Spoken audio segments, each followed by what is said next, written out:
l'atmosphère change quand tu es là. Ta gloire est là. Quand tu es là, quand tu es là, l'atmosphère change quand tu es là. Gloire à Dieu. Vous êtes là? Amen. C'est vrai, quand on passe des moments si merveilleux, on a peut-être un peu de peine à revenir. Amen. Mais nous allons continuer dans la gloire de Dieu. Je ne sais pas pourquoi j'ai envie de me présenter. Je m'appelle Sylvain Robert. Parce qu'il y a peut-être des gens qui ne me connaissent pas encore. Je rends toujours grâce et gloire à Dieu. Parce qu'il m'a délivré de la drogue. Il m'a délivré de l'alcool. Il m'a délivré de la prostitution, du mensonge, de l'autodestruction et de tout ce qui pouvait me constituer. Amen. Amen. Tatouages, des piercings, des boucles d'oreilles. J'étais quelqu'un qui était très attiré par la musique métal et toutes sortes de musiques. Mais c'est vrai que des fois je me dis le dimanche matin, d'avoir la nuque en bon état, ça fait du bien. Parce que les samedis soirs, j'allais à des concerts où ma tête bougeait beaucoup. Amen. À faire toujours le signe du diable, à parler du diable, à aimer toujours les choses détestables, à choquer tout le monde, jusqu'au point un jour d'arriver de dire si de toute façon il n'y a rien sur cette terre, vaut mieux mettre terme à sa vie. Parce que si de toute façon la vie de l'homme c'est que souffrance, et puis un jour tu meurs et il n'y a plus rien du tout, toutes les années que nous passons sur cette terre ne servent à rien. Alors vers l'âge de 25 ans, je me suis dit non, trop de souffrance, c'est trop. Vaut mieux mettre terme à ma vie, comme ça, les souffrances, c'est terminé. Et quand j'ai voulu mettre terme à ma vie, quand j'ai voulu me suicider, j'ai vu sur ma bibliothèque, je ne sais pas pourquoi elle était là, au milieu de toutes mes BD, au milieu de tous mes mangas, au milieu de tous ces livres bizarres, il y avait une petite Bible qui était là. Et dans ces pensées de suicide, je me suis dit, mais est-ce que le Dieu de cette Bible existe? Et une parole est venue de je ne sais où. Une parole qui m'a dit, mais j'existe. J'ai dit, mais qu'est-ce que c'est ça? Qu'est-ce que c'est cette parole? D'où vient-elle? Qui existe? Ce Dieu qui est dans cette Bible? Mais s'il existe, s'il y a un créateur, comment j'ai pu être rebelle à ce point? Comment j'ai pu me détruire dans la drogue, dans l'alcool, dans la cigarette? Comment j'ai pu aller là-dedans, alors qu'il y avait quelqu'un qui avait tout créé? Je ne connaissais rien de la parole, ni de Jésus, ni de l'amour de Dieu. Mais j'ai commencé à pleurer. J'ai commencé à pleurer. J'ai commencé à pleurer sur ma vie, sur toutes les souffrances que je m'étais données, sur tout le mal qui était, tout le mal-être qui était en moi. J'ai commencé à pleurer, à pleurer. Je me suis senti léger. Mais il n'y avait rien de spécial, j'ai envie de dire. Mais le lendemain, ma tante m'a appelé, alors qu'elle ne m'avait jamais appelé. Le lendemain, ma tante m'a appelé, elle m'a dit, écoute, mon filleul Sylvain, il y a un séminaire au Locle. Est-ce que ça t'intéresserait de venir? Un séminaire chrétien. J'ai dit, écoute, il m'est tellement arrivé quelque chose de bizarre hier soir. Je veux en avoir le cœur net. Si Dieu existe, je dois être capable de le trouver. Et quand je suis allé dans cette réunion, il y avait très peu de gens. Mais quand le pasteur a commencé à parler de la parole de Dieu, ça m'a touché. Et j'ai dit, mais toutes les discussions, vous savez, hein, on refait beaucoup le monde, hein, dans les bistrots, dans les bars, avec les copains, on refait le monde. Toutes les questions qu'on se posait se trouvaient dans la Bible. Pourquoi l'homme souffrait? Pourquoi l'homme faisait la guerre? Pourquoi l'homme violait? Pourquoi l'homme tuait? Pourquoi l'homme se suicidait? Pourquoi l'homme était mauvais? Pourquoi l'homme se droguait? Pourquoi l'homme était ceci? Pourquoi l'homme était cela? Je trouvais la réponse dans la parole de Dieu. Et la parole me disait que c'était la nature pécheresse de l'homme. Que l'homme n'était pas né comme ça, n'avait pas été été créé comme ça sur cette terre. Mais l'homme avait choisi sa destinée en désobéissant à Dieu. Et dans cette désobéissance, au jardin d'Éden, une connaissance était rentrée dans l'homme. Cette connaissance du bien et du mal. Une connaissance qui l'éloignait de Dieu. Une connaissance qui lui disait, je suis libre, je fais ce que je veux. Il n'y a personne qui rendra compte de ma vie. Je fais ce que je veux. Bien-aimé, j'ai découvert dans la parole que c'était cette nature humaine. Que le problème que j'avais sur cette terre, c'était celui que je voyais dans le miroir chaque matin. C'était moi. C'était ma nature humaine. Bien-aimé, toutes les guerres, tous les problèmes, le racisme, les divisions, les divorces, tout ce qui se passe sur cette terre. Arrêtons de créer des lois, arrêtons de détruire des peuples, de juger les gens. Parce que tout être humain a la nature humaine en lui. Et c'est cette nature qui le détruit dès le commencement où il vient de sa maman. Dès que l'homme sort de sa maman, le problème est déjà en lui. Amen. Parce que quand il y a un défaut sur un CD et que tu le graves, ce défaut se répercute. Nous sommes sortis par le défaut d'Adam et Ève.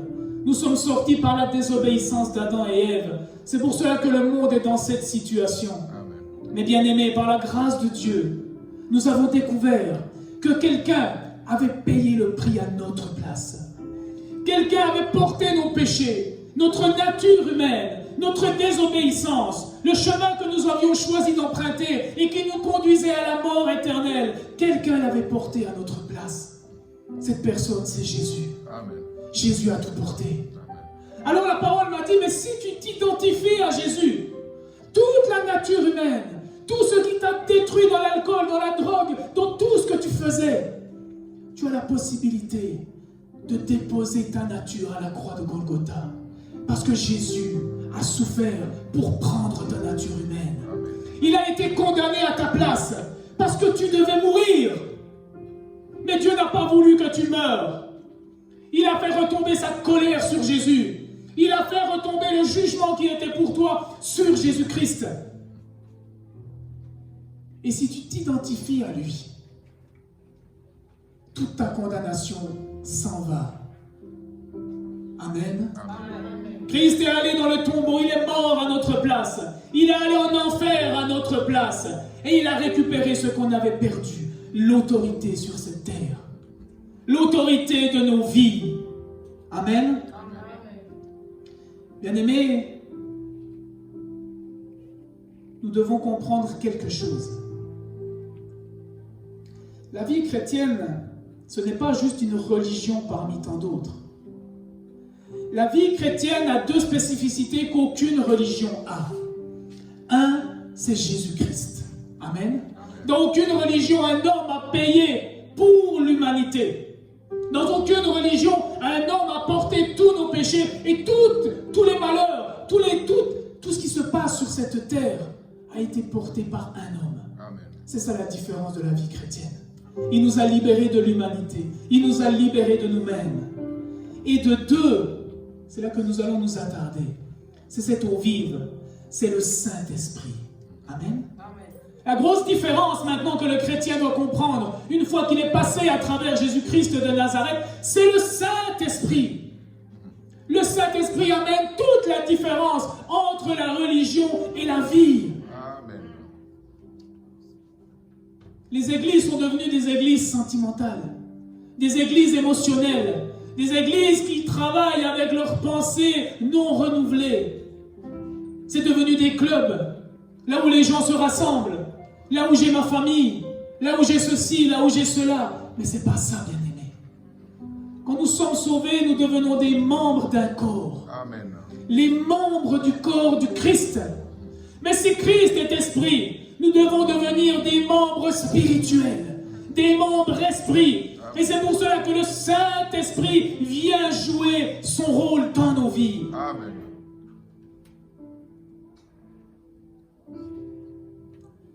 Bien-aimés, avec la nouvelle naissance, nous recevons une vie spirituelle. Comme nous avons une âme et un esprit, nous devenons des êtres spirituels. Chaque jour de notre vie, nous vivons dans le domaine surnaturel de l'Esprit de Dieu. Bien-aimés, des fois je parle de ça, de se rebeller un petit peu sur la condition de l'homme, de se rebeller sur les choses qui se passent dans ta vie, parce qu'elles ne sont plus pour toi. Si seulement nous comprenions le Saint-Esprit, lui qui nous explique la parole de Dieu, si seulement nous comprenions que nous sommes des êtres spirituels et que le charnel ne peut plus dominer sur nous. Mais nos religions nous ont dit non, il faut posséder. Un chrétien doit avoir de plus belles voitures que les païens, de plus belles entreprises, de plus belles ceci, de plus belles cela. Amen. Amen. Mais c'est pas ça le plus important. C'est le Saint-Esprit. C'est d'être des êtres spirituels qui avançons en esprit et en vérité. Nous devons être remplis de cet esprit, bien-aimés. Le Saint-Esprit est une personne réelle, est une personne vivante. Nous devons apprendre à le connaître d'une façon personnelle et intime. Prenons nos Bibles dans 2 Corinthiens 13, 13. 2 Corinthiens 13, 13.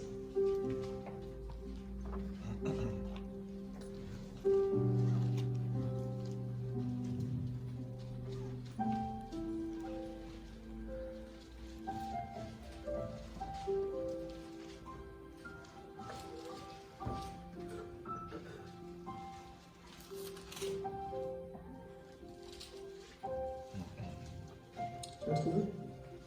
Amen.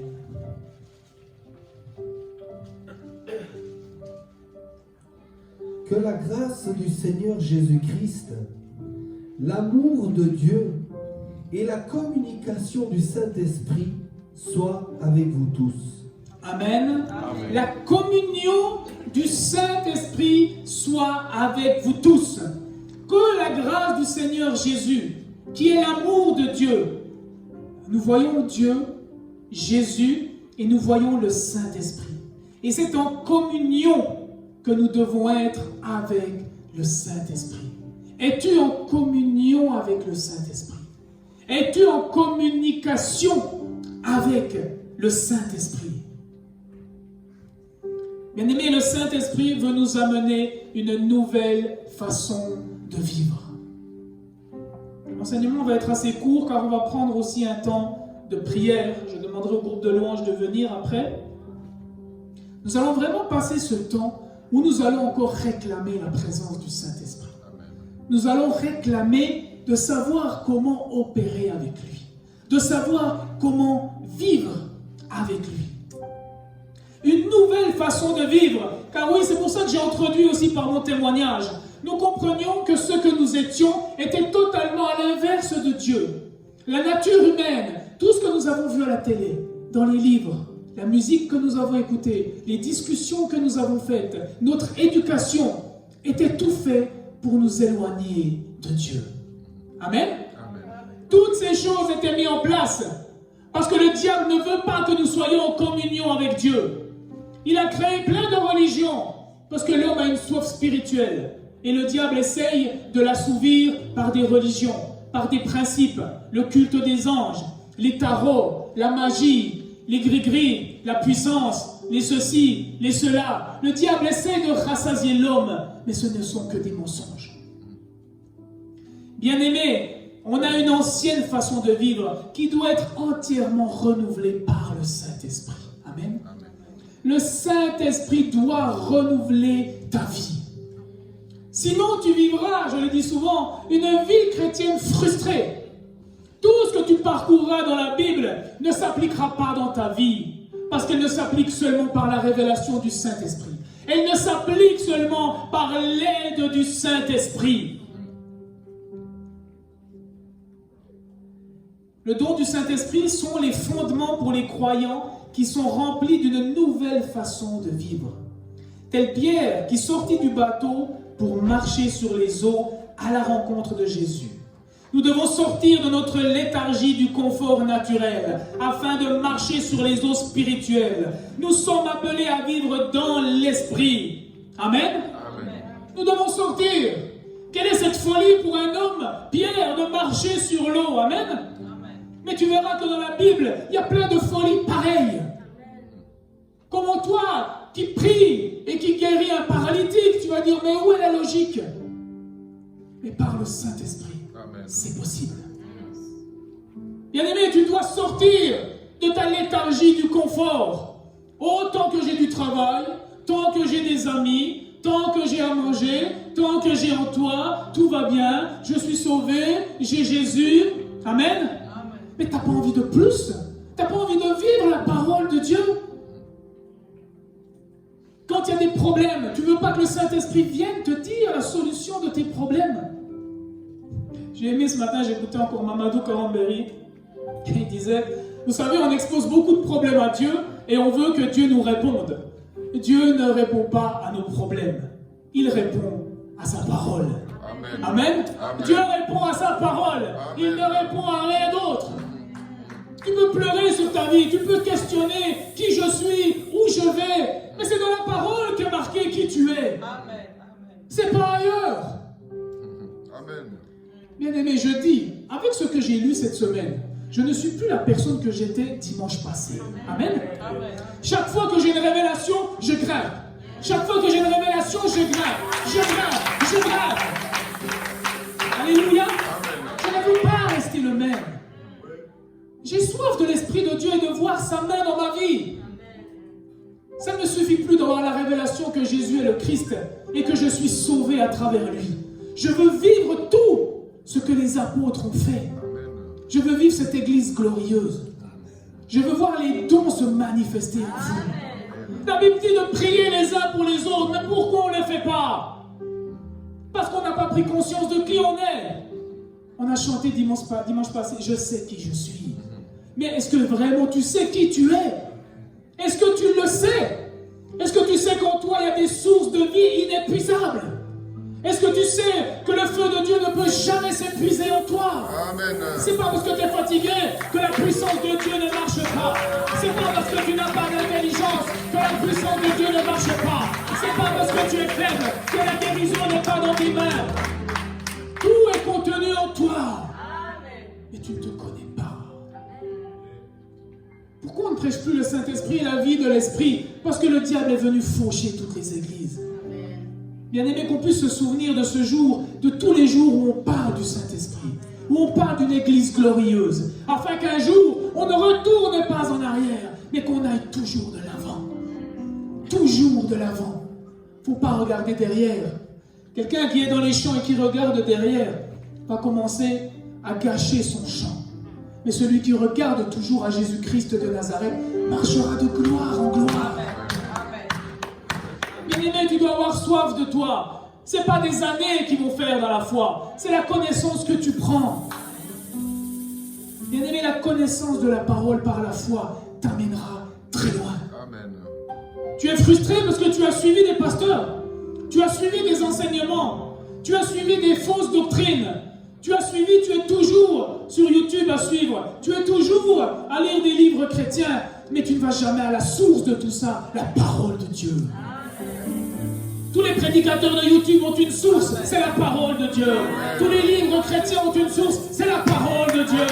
La parole, tu l'as dans ta main, elle est sous tes genoux ce matin. Alors pourquoi elle est fermée? Pourquoi tu ne la lis pas? Parce que le Saint-Esprit est pour toi, il est pour moi. Et si tu dis je ne comprends pas, dis gloire à Dieu. Parce que le Saint-Esprit va t'expliquer les choses que tu ne comprends pas. Utilise-le, mais si tu ne lui demandes pas, il ne fera pas. Si je ne demande pas de l'aide au pasteur, il ne le fera pas. Je dois lui demander.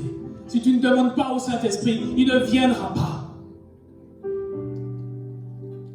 Pierre est sorti de ce confort, là où les gens étaient dans la barque en sécurité. Il y avait des grosses vagues, il y avait une tempête. Mais Pierre a dit non, je dois maintenant changer de position. Je dois maintenant marcher par l'Esprit. Je vais marcher sur l'eau.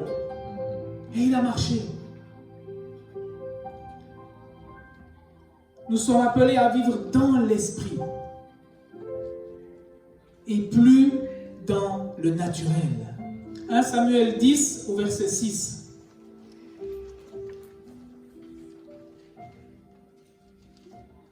J'aime ce qui s'est passé dans la vie de Samuel. 1 Samuel 10 au verset 6.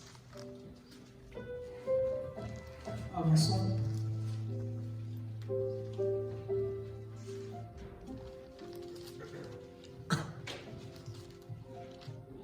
L'Esprit de l'Éternel te saisira. Tu prophétiseras avec eux. Et tu seras changé en un autre homme. En un autre homme. Amen. Quand le Saint-Esprit s'empare de toi, quand le Saint-Esprit vient sur toi, il y a des prophéties, il y a des dons surnaturels qui viennent en toi et ça va te changer en un autre homme. Ce que tu étais avant de rencontrer Christ et ce que tu es maintenant doit être totalement changé, doit être totalement différent. Bien aimé, avant on suivait quelqu'un qui nous détestait, quelqu'un qui ne nous aimait pas. La Bible dit qu'il est venu comme un voleur dans ta vie, pour tout voler, pour tout égorger, pour tout tuer tes projets. Mais que Jésus est le bon berger et qu'il veut te donner la vie, une vie en abondance, bien-aimé. Alors n'aie pas peur de changer de vie. L'homme, des fois, il a peur, il dit non, mais là, vos églises, vous voulez nous endoctriner. Mais vous savez qu'est-ce que c'est l'endoctrinement? L'endoctrinement, c'est de croire quelque chose. Tu allumes la télé, tu crois à la télé. Est-ce que la télé est morte pour toi sur la croix de Golgotha? Tu allumes ta radio et tu crois les journaux. Tu crois les infos. Est-ce que les infos sont mortes pour toi à la croix de Golgotha? Pourtant, tu les crois. Ce sont des journalistes. Ce sont des scientifiques. Ah, moi, tout ce qui n'est pas de fait scientifique, je ne peux pas y croire. Ah bon? Les scientifiques ont restauré ton mariage? Les scientifiques t'ont guéri? Les scientifiques t'ont donné une solution pour la mort de toute l'humanité? Il n'y a rien. Mais Dieu a donné cette solution. Il a dit, je vous aime tant. Alors que vous étiez encore pécheurs, j'ai envoyé mon fils mourir à votre place sur la croix de Golgotha. Amen. Alors que l'on était méchants, alors qu'on suivait notre propre voie, lui, il nous aimait tant qu'il faisait mourir son unique à la croix de Golgotha. Amen. Amen.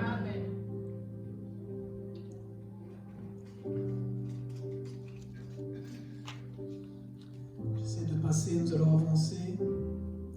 Philippiens 2, on va lire le verset 5 et le verset 8. On va voir que Jésus, lui, servi par le Saint-Esprit. Amen. Amen. Philippiens 2, on lit le 5 et après le 8.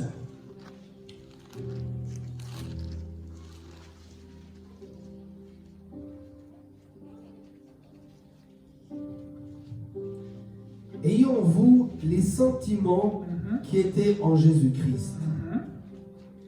Il s'est humilié lui-même, se rendant obéissant jusqu'à la mort, même jusqu'à la mort de la croix. Amen.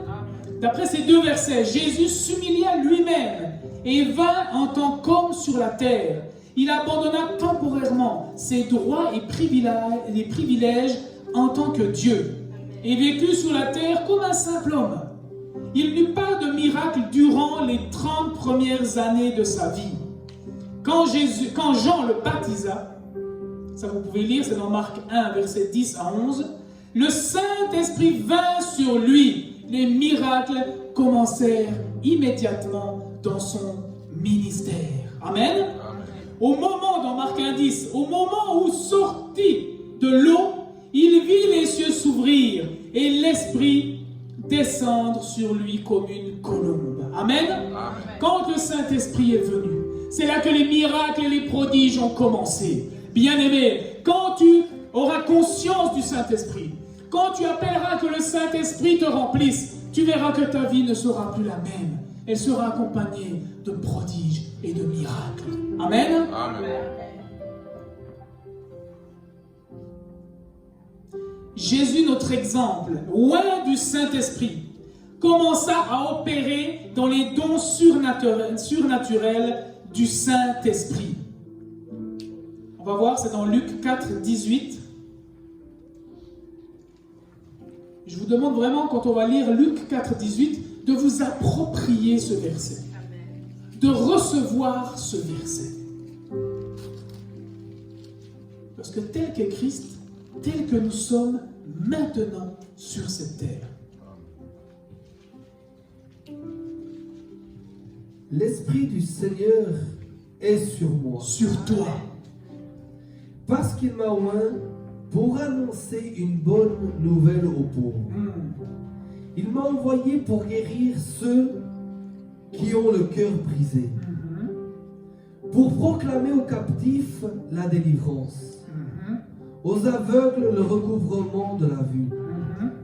Pour renvoyer libres les opprimés. Pour publier une année de grâce du Seigneur. Amen. Alors si ce matin tu te posais la question, Seigneur, quelle est ma mission et à quoi je sers sur cette terre, tu viens d'avoir la réponse. C'est la seule réponse que tu as. Toi qui pleures pour le mariage, toi qui pleures pour le travail, toi qui pleures pour ceci, toi qui pleures pour ta maladie, toi qui pleures pour cela, tu t'es trompé de cible.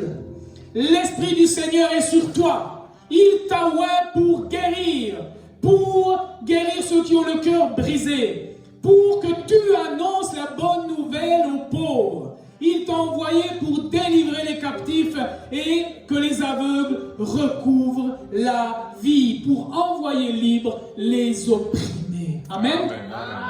Quand il y a une maladie, il y a une solution parce que toi tu es là. Amen. Je crois que c'était Papa Adrien, ou je ne sais plus, qui avait dit, à chaque problème, il y a une solution. Et cette solution, c'est toi. Cette solution, c'est toi. Parce que le Saint-Esprit est survenu sur toi. Le Saint-Esprit t'a oint pour annoncer la bonne nouvelle. C'est toi qui dois prêcher. C'est toi qui dois annoncer la bonne nouvelle. C'est toi le médecin des médecins maintenant. Parce que tu es cette personne-là. Ne regarde pas au petit buisson que tu es. Regarde au feu qui est sur toi. Amen. Et que tu reçois par Christ. Bien-aimé, la Bible dit que nulle personne ne peut voir Dieu et vivre. Mais entre toi, il y a un filtre et Dieu, c'est Jésus-Christ. Amen. Amen. Chaque fois que tu commets un péché, Dieu ne le voit plus. Parce qu'il y a Jésus qui est entre toi et lui. Amen. C'est pour cela qu'on demande pardon de nos péchés par Jésus-Christ de Nazareth, pas à Dieu, pas au Saint-Esprit, parce que c'est Jésus qui a tout porté nos péchés. Amen. Bien-aimé, c'est merveilleux ce que Jésus a accompli. Mais quel est le pourcentage de l'accomplissement de Jésus-Christ de Nazareth tu prends pour ta vie? C'est ce filtre de la puissance de Dieu. Il te permet d'avoir toute la gloire et la puissance de Dieu. Et toi, tu doutes. Toi, tu trouves des excuses. J'ai même envie de dire autre chose. Tu te laisses occuper. Le diable t'occupe pour plein de choses inutiles. Tu es venu nu, tu repartiras tout nu. Tu vas tout laisser. Dieu prend soin de nos enfants. Nos enfants ont l'héritage de Christ que nous, on a reçu aussi. On est co-héritiers de Christ. Tout ce que Christ avait, il nous l'a aussi donné. Tout ce que Christ fait, nous le faisons aussi. Donc cette parole qui est dans Ésaïe, il l'a redit dans Luc. Amen. Parce que l'ombre et la réalité s'étaient manifestées en Jésus-Christ de Nazareth. Et Christ continue à vivre sur cette terre à travers vous. C'est pour ça que Jésus n'est pas mort. Amen. Jésus n'est pas mort. Parce que quand je vois ma soeur, quand je vois mon frère, je vois Jésus-Christ de Nazareth. Alléluia. Je vais juste avancer, je vais lire Joël 3, versets 1 à 3. Après cela, je répandrai mon esprit sur toute chair. Vos fils et vos filles prophétiseront. Vos anciens auront des songes et vos jeunes gens des visions. Même sur les serviteurs et sur les servantes en ces jours-là, je répandrai mon esprit. Amen. Amen. Est-ce que tu es comme moi? Tu es fait de chair? Yes. Alors quand la Bible nous dit je répandrai mon esprit sur toute chair, ça te concerne. Amen. Amen. Amen. Je répandrai mon esprit sur toute chair. Si tu as la chair, c'est pour toi. Amen. Amen. C'est pas pour quelqu'un d'autre. Ne regarde pas ton voisin en disant c'est pour toi. C'est pour moi. Amen. Dis que c'est pour moi. Luc 24, 49 nous dit, « Et voici, j'enverrai sur vous ce que mon Père a promis. Mais vous, restez dans la ville jusqu'à ce que vous soyez revêtis de la puissance d'en haut. » Bien aimé, Jésus s'est engagé. Une fois qu'il est reparti à côté de Dieu, à la droite de sa puissance, il a dit, « Je vais vous envoyer ce qui avait été promis. » Amen. Je vais avancer. Il a donné cette puissance pour que vous soyez ses témoins. Acte 1:8 nous dit, « Mais vous recevrez une puissance, celle du Saint-Esprit survenant sur vous. Et vous serez mes témoins à Jérusalem, dans toute la Judée, dans toute la Samarie et jusqu'aux extrémités de la terre. » Amen. J'espère que tu aimes voyager, car tu iras aux extrémités de la terre, annoncer la bonne nouvelle. J'espère que tu aimes voyager, parce que tu iras partout, guérir les malades, libérer les captifs, et annoncer des années de grâce et de prospérité. Amen.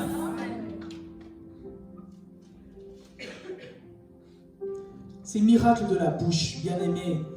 On va parler quelques minutes et après on va prier pour ça. Vous recevrez le don du Saint-Esprit. Acte 2, 38. Pierre déclarait aux autres, vous recevrez le don du Saint-Esprit. Bien-aimés, lorsqu'ils étaient le jour de la Pentecôte, ils étaient tous rassemblés dans un même lieu. Tout à coup, vint du ciel un bruit comme celui d'un souffle violent qui remplit la maison où ils étaient assis. Des langues semblables à du feu, séparées les unes des autres, leur apparurent et se posèrent sur chacun d'eux. Ils furent tous remplis d'esprit et se mirent à parler en d'autres langues, selon ce que l'Esprit leur donnait à s'exprimer. Amen. Il y a plein de choses. J'ai quand même envie qu'on arrive dans ce moment de prière. Vous savez, ce qui a étonné les Juifs, c'est que le Saint-Esprit s'est même répandu sur les païens. Amen. Vous savez, tout part d'Israël, tout part du peuple juif. Le salut était pour les Juifs. La nouvelle alliance a été conclue avec le peuple juif. Amen. Mais quand ils ont commencé à parler de Jésus-Christ, quand des païens ont écouté ces paroles, ils ont saisi ce Jésus-Christ et le Saint-Esprit est descendu sur eux. Amen. Amen. Comme Pierre prononçait encore ces mots, le Saint-Esprit descendit sur tous ceux qui écoutaient la parole. Amen. Ce qui déclenche le Saint-Esprit, c'est la parole de Dieu. C'est la connaissance de la parole de Dieu. C'est la révélation de la parole de Dieu. Amen. Amen. Mais quand ils écoutaient la parole, le Saint-Esprit est descendu. Tous les croyants circoncis étaient venus avec Pierre, furent étonnés de ce que le don du Saint-Esprit soit aussi répandu sur les païens. Car ils entendaient parler en langue et exalter Dieu. Amen. Bien-aimés, quand on est dans les cultes, il faut que le Saint-Esprit nous saisisse. Qu'on commence à parler d'autres langues et qu'on commence à exalter Dieu. Amen. Amen. Exalter Dieu, c'est vraiment rentrer dans une profonde adoration, dans une profonde louange. Quand on s'abandonne et qu'on est rempli de la présence et de l'amour de Dieu. Amen. Amen. C'est ça que nous devons vivre. S'il n'y a pas ça, il n'y a pas le Saint-Esprit. Mais c'est parce que toi, tu ne réalises pas. Parce que moi, je sais qu'il est là. Amen. Parce que je sais que quand je prie, j'exalte le Seigneur. Je sais que quand je prie, je parle en des langues. Amen. Et ça, c'est pour tout le monde. Tout ce que nous avons à faire est de recevoir le don du Saint-Esprit. Acte 19, 2, 6 nous dit, il leur dit, avez-vous reçu le Saint-Esprit quand vous avez cru? Ils répondirent, nous n'avons même pas entendu dire qu'il y avait un Saint-Esprit. Alors Paul dit, quel baptême avez-vous reçu? Ils répondirent, le baptême de Jean. Alors Paul dit, Jean vous a baptisé avec le baptême de repentance. Il disait au peuple qu'il devait croire en celui qui venait après lui, c'est-à-dire Jésus-Christ.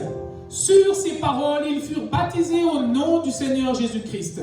Paul leur imposa les mains, le Saint-Esprit vint sur eux et ils se mirent à parler en langue et à prophétiser. Amen.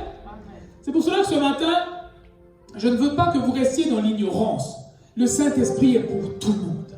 Amen. Amen. Pour tous ceux qui ont reçu Jésus-Christ, qui se sont repentis de leur vie, qui veulent marcher dans une vie nouvelle, ils ont besoin du Saint-Esprit. Amen. Amen. On a besoin d'une nouvelle vie parce qu'on doit être totalement transformé de notre ancienne façon de vivre, de nos anciennes pensées. Amen. Tu ne peux pas prophétiser. Tu as besoin que le Saint-Esprit t'annonce les choses à venir. Amen. Alléluia. Amen. Ne soyons pas distraits. Désirons vraiment le Seigneur.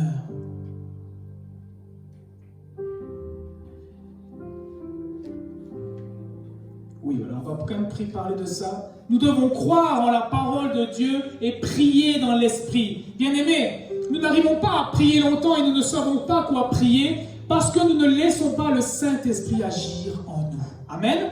Le Saint-Esprit vous donnera les mots et les sujets pourquoi vous devez prier. Le Saint-Esprit ne rendra pas votre intelligence stérile comme notre intelligence. C'est infini. L'intelligence que donne le Saint-Esprit est infinie. Tout ce qu'il nous donne est infini. Tout ce que tu vas voir, tout ce que tu vas prophétiser est infini. Car si je prie en langue, mon esprit est en prière et mon intelligence demeure stérile. Amen. Quand tu pries en langue, tu ne pries pas avec ton intelligence. Tu pries avec la connaissance et l'intelligence du Saint-Esprit. Et c'est le Saint-Esprit qui intercède et qui prie maintenant en toi. Prie en langue, ton esprit est en prière. Amen. La prière, ce n'est pas juste de répéter des mots. C'est de pouvoir passer à une étape supérieure. C'est de prier en esprit. C'est d'être rempli de l'Esprit de Dieu. C'est de voir les choses qui n'existent pas. Amen. C'est ça que des fois il se passe le dimanche. Quand je reçois des paroles pour les gens, quand je reçois des gestes à faire, quand je reçois quelque chose à faire pour quelqu'un. Amen. C'est parce que mon esprit est en prière et que mon intelligence, elle est stérile. Amen. Et que je peux écouter le Saint-Esprit qui me dit, lève-toi, touche cette sœur, lève-toi, va prier pour ce cas, va dire à la sœur ceci, va dire à la sœur cela. Son cœur est troublé, parle-y, donne-y les réponses. Amen. Mais ça, c'est pour vous tous, je le répète, parce que c'est marqué, priez les uns les autres. Amen. Nous devons commencer à parler. Oui, 2 secondes. Éphésiens 6, 17, 18. Prenez le casque du salut, l'épée de l'Esprit qui est la parole de Dieu. Faites en tout temps, par l'Esprit, toutes sortes de prières et de supplications. Amen. On a l'épée qui est la parole, et avec cette parole, on doit faire toutes sortes de prières et de supplications, avec une entière persévérance. Amen. Persévère, petite parenthèse, persévère dans la prière, ne te décourage pas, ne baisse pas les bras. C'est pas parce qu'il n'y a pas de guérison que tu dois baisser les bras, continue à prier. C'est pas parce que tu ne vois pas les choses que les choses ne sont pas là, continue à prier. Lorsque nous sommes remplis du Saint-Esprit, nous aussi devons commencer à parler.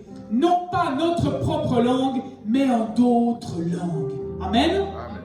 Est-ce que ce matin, tu veux parler encore d'autres langues? Amen. C'est un petit amen, hein? Vous voulez vraiment parler d'autres langues? Amen.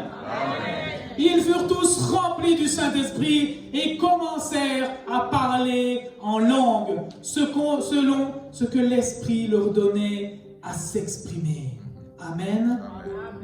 Il y a la partie de Dieu et la partie de l'homme. Le groupe de l'ange peut gentiment venir. N'importe quelle langue se fait par la combinaison d'une association de différents sons.